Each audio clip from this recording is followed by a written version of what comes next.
What's up, guys? It is about 6 weeks later. I got this head pretty well degreased. The water and ammonia concoction stayed clear for about a week, which is pretty much when I pull them out. Did have a couple teeth come out and degrease, no big deal. They pop right back in place and you can glue them in. Right now I got it drying. The last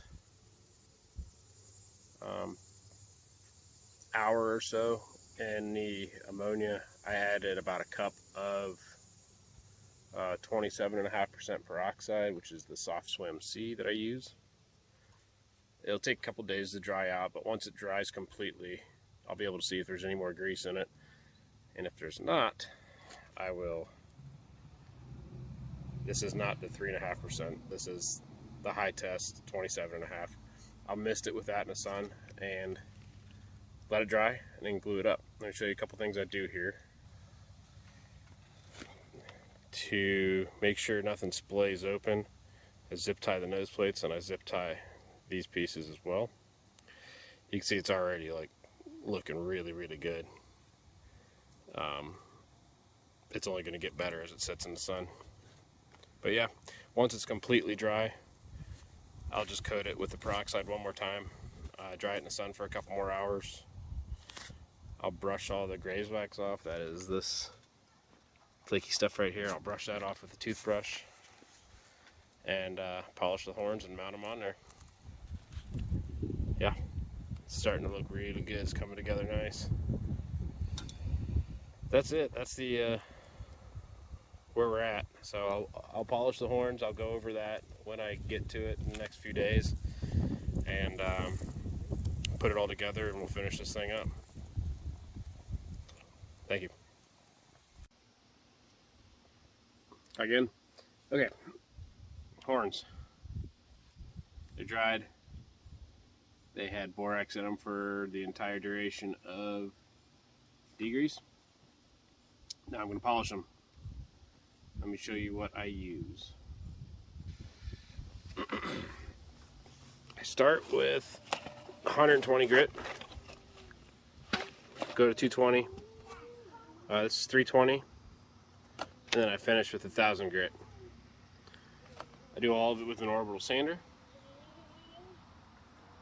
And then I finish them with 2 coats of Danish oil. So I'll go through that process. It's about 15 minutes. And then we'll see what we got. That's it.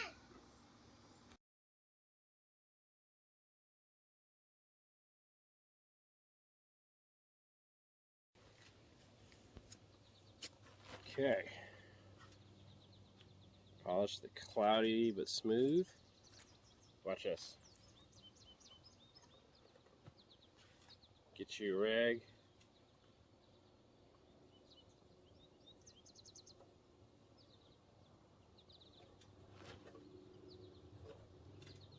Danish oil.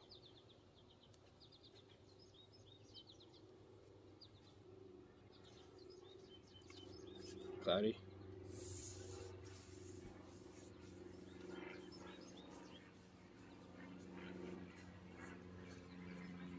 Those are sweet. I'll put 2 coats of this on. I'll put another one on tomorrow. But you can see they look perfect.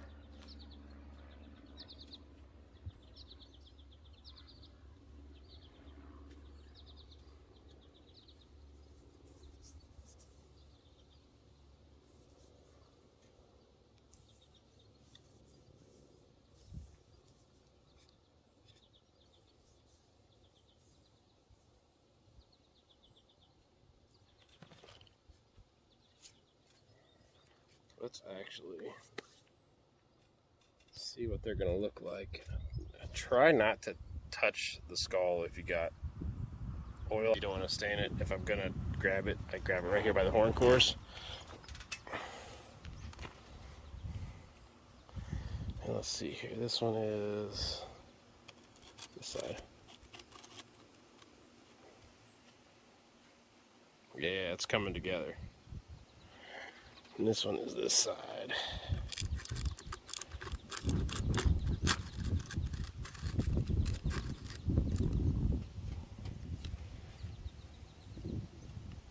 Oh yeah.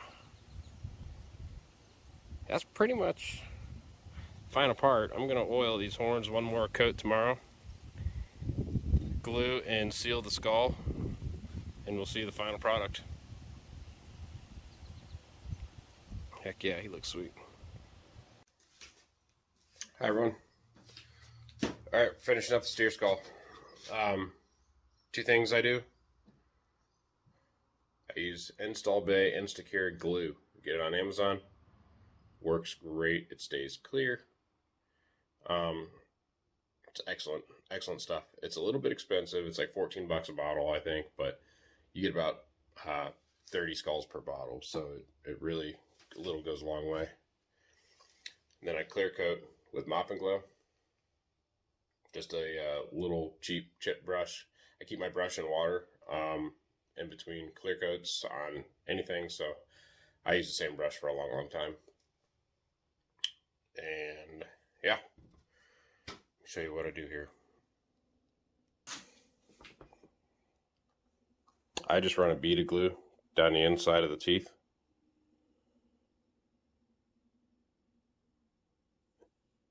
Drop of glue right there and along that suture on the bottom.